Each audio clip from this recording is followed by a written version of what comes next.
Guys, welcome back to my YouTube channel. मेरा नाम है आकृति और आज हम क्लास 10th की ही ट्रिग्नोमेट्री को कंटिन्यू करने वाले हैं। So without wasting time let's get start.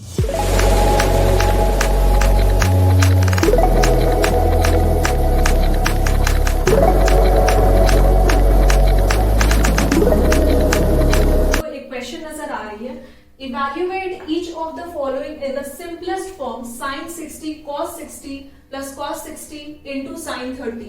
ये क्वेश्चन अभी तक हमने सॉल्व नहीं किया। अभी तक जितने भी हम क्वेश्चन कर रहे थे वो था वैल्यू पुटिंग, ठीक है। अभी जो ये क्वेश्चन है इसमें हम एंगल्स के साथ वर्क करेंगे, देखते हैं कैसे। sin 60 cos 30 plus cos 60 sin 90।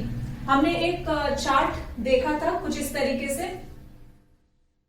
चलो, तो इस चार्ट के बेसिस पे हम ये कह सकते हैं sin 60 का वैल्यू कितना, √3/2। cos 60 का वैल्यू कितना हमने पढ़ रखा है वो चार्ट के थ्रू, आप देखो वैल्यूज पुट करो बस। √3/2 प्लस cos 60 का वैल्यू कितना होता है 1/2, बस पुट कर दो। और sin 30 कितना 1/2। बस है क्या इस क्वेश्चन में, इसको बस अब सॉल्व करना है। 2 into 2 this is equal to 4। √3 into √3 कल ही बताया था ना, √3 into √3 होने से क्या होता है 3 हो जाता है। That means this is 3 plus 1/4। LCM ले लो 4, 3 प्लस 1 4। सो ये कैंसिल आउट होगा इक्वल टू 1 और ये हमारा आंसर, ठीक है। क्वेश्चन की तरह अब हम लोग एक और क्वेश्चन अटेम्प्ट करते हैं, देखते हैं ये कैसे सॉल्व होगा। sin 30 value is 1/2, cos 45 value is 1/√2 plus cos 30 value is √3/2 and sin 45 value is 1/√2। आप बार बार उस चार्ट को देखें तभी वैल्यू पुट करें, ठीक है, क्योंकि चार्ट कैसे वो ड्रॉ करना है मैं आपको लास्ट वीडियो में बता चुकी हूँ। चलो अब इसको हम सॉल्व करते हैं। This is equal to 1/2√2 plus √3/2√2। अभी हम डिनोमिनेटर का एलसीएम लेंगे। एलसीएम लेने पर कितना आएगा, ये 2 और √2 है, दैट मीन्स 2√2। 2√2 1 प्लस √3, ठीक है। And this is our only answer. Please take a screenshot. अपने क्वेश्चन को थोड़ा एडवांस लेवल पे लेकर के चलते हैं क्योंकि अभी तक हमने बहुत बेसिक क्वेश्चंस कर लिए हैं, ठीक है। तो चलिए देखते हैं अपना next question. Evaluate each of the following in the simplest form sin square 45 cos square 45 और tan स्क्वायर 60। ये क्वेश्चन है, बस वैल्यू पुट करेंगे हम। sin स्क्वायर 45, sin 45 का वैल्यू कितना 1/√2 एंड इसका स्क्वायर प्लस cos स्क्वायर 42 1/√2 और इसका square by tan square 60। tan 60 का वैल्यू कितना होता है √3, तो √3 का स्क्वायर, ठीक है। बस इसको सॉल्व कर लो आप लोग। 1/√2 इंटू 1/√2 दैट मीन्स 1/2 प्लस 1/2 और √3 इंटू √3 3। सॉल्व करेंगे तो ये कितना वैल्यू मिलेगा हमें 2। एलसीएम ले लो पहले न्यूमरेटर का, तो 1 प्लस 1 2/3। अगर इसको कैंसिल आउट करेंगे तो ये वैल्यू कितना आएगा 1। That means this value is equal to 1/3 और ये रहा हमारा इस क्वेश्चन का आंसर, ठीक है। Please note down in your notebook और टेक अ स्क्रीनशॉट।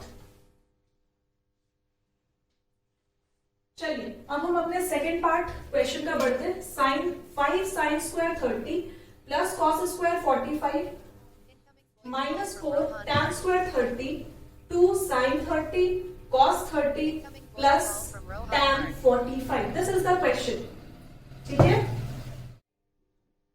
तो इस क्वेश्चन को अगेन हम सिर्फ और सिर्फ वैल्यू पुट करेंगे। दैट मीन्स 5 sin स्क्वायर 30 का वैल्यू कितना 1/2 का स्क्वायर। स्क्वायर है ना, साइन अगर 30 होता तो हम 1/2 पुट करते, लेकिन यहाँ क्या है साइन स्क्वायर 30 है, दैट मीन्स 1/2 का क्या हो जाएगा स्क्वायरिंग हो जाएगा, ठीक है। Plus cos square 45, cos square 45 का वैल्यू कितना होता है 1/√2। cos 45 का वैल्यू अगर वहां स्क्वायर है तो क्या हो जाएगा 1/√2 का स्क्वायर हम लोग करेंगे। 1/√2 का स्क्वायरिंग -4 tan 30 का वैल्यू कितना होता है, जल्दी बताओ। tan 30 का वैल्यू होता है 1/tan 30 का वैल्यू कितना 1/√3। ठीक है, वहां क्या दिया हुआ, स्क्वायर दिया हुआ, तो दैट मीन्स 1/√3 का क्या हो जाएगा, स्क्वायर हो जाएगा, बाई 2। sin 30 का वैल्यू कितना होता है 1/2। cos 30 का वैल्यू कितना √3/2 प्लस 45 का कितना वैल्यू होता है 1। बस पुट कर दो 1। ये वैल्यूज कितना निकल करके आएंगे 5.1/2 का स्क्वायर दैट मीन्स 1/4 प्लस 1/√2 का स्क्वायर दैट मीन्स 1/2 माइनस 4 1/√3 का स्क्वायर 1/3।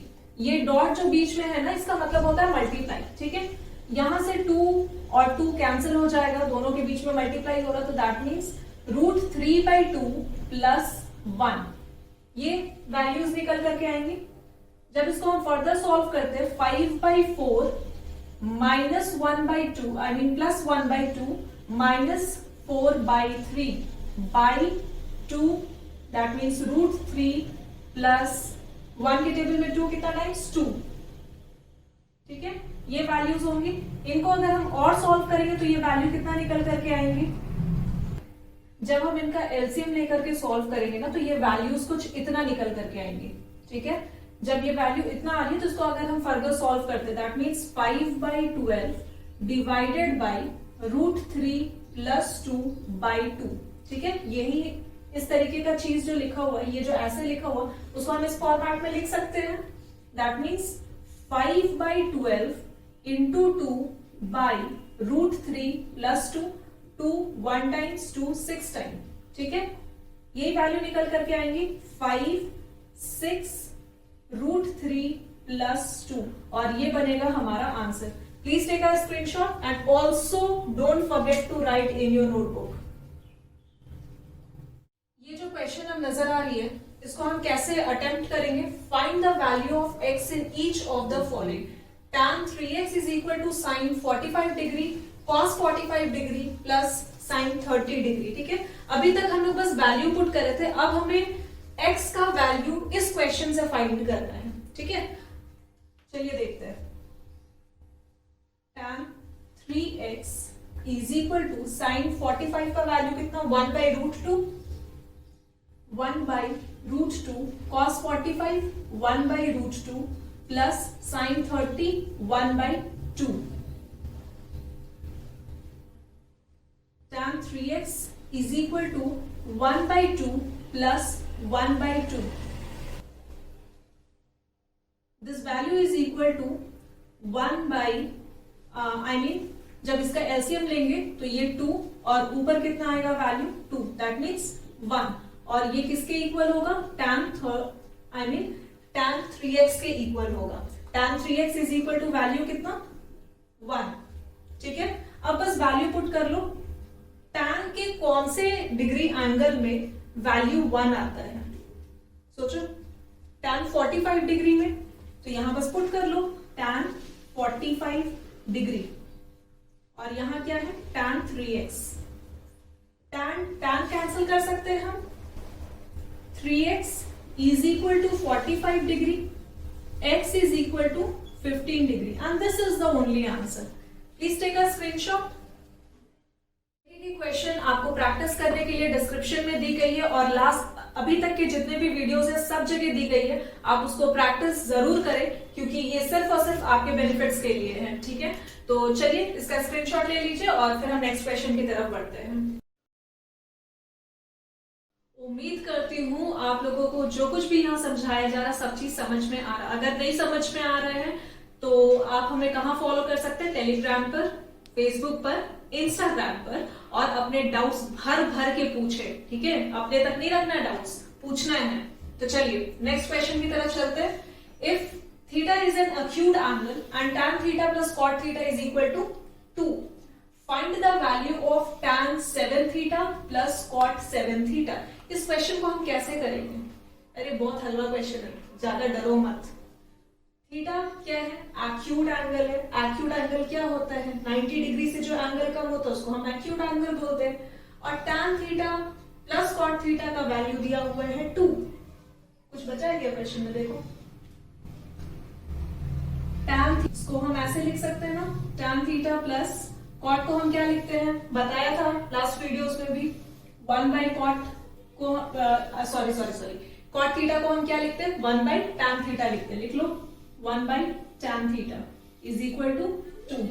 बस इसको क्या करना है, एलसीएम ले लो, tan square theta plus 1 is equal to, ये tan थीटा कहां चला जाएगा, इसके साथ मल्टीप्लाई हो जाएगा ना, तो that means 2 tan theta. Clear है इतनी चीजें? आगे tan स्क्वायर थीटा प्लस 1, ये 2 tan थीटा कहां है, आरएचएस में है, इसको हम एलएचएस में लाएंगे, साइन क्या हो जाएगा, प्लस से माइनस 2 tan थीटा। ठीक, आरएचएस में क्या बचेगा, जब 2 tan थीटा अगर एलएचएस में आ जाएगा तो 0, तो यहां लिख लो 0। ठीक, A square plus B square minus 2ab formula पे आ गया है, बस इसको पुट कर लो, tan थीटा माइनस 1 का whole square is equal to 0। Very simple, tan theta is equal to, देखो यहां स्क्वायर है तो 0 पे भी स्क्वायर, ठीक, कैंसिल हो सकता है, हो सकता क्या होगा, ठीक है, तो यहां से ये स्क्वायर हटा लो, यहां से ये स्क्वायर हटा लो, tan थीटा अब कितना है, -1 इज इक्वल टू 0, ये -1 आरएचएस में आएगा, दैट मीन्स इक्वल टू 1। अब आप लोग फटाफट मुझे बताओ, ये 1 tan थीटा में किस एंगल पर आता है, tan 45 पे आता है ना, तो हम इसको लिख सकते हैं tan theta is equal to tan 45 degree. Correct है? तो थीटा का जो वैल्यू है it is equal to 45 degree. ठीक, क्वेश्चन में क्या पूछ रहा है, tan square theta, sorry not square, tan का पावर कितना 7 थीटा प्लस cot का power 7 theta, tan power 7 theta plus cot power 7 theta, ये हमें फाइंड करना है ना, तो थीटा का वैल्यू कितना, tan 7 पावर में और 45 डिग्री प्लस cot पावर में 7 और 45 डिग्री, tan 45 का वैल्यू कितना 1, अगर 1 का पावर 7 है दैट मीन्स 1 प्लस cot 45 का वैल्यू कितना, अगेन 1 का पावर अगर 7 है तो same 1, that means 1 plus 1 it is equal to 2, और ये रहेगा हमारा आंसर। कितना सिंपल क्वेश्चन था, ठीक है, नोट डाउन करो इसको। चैनल से जो क्वेश्चन करवाई जा रही है समझ आ रही है तो इस चैनल को लाइक करें, शेयर करें और सब्सक्राइब करें। So thank you so much for watching and have a nice day guys.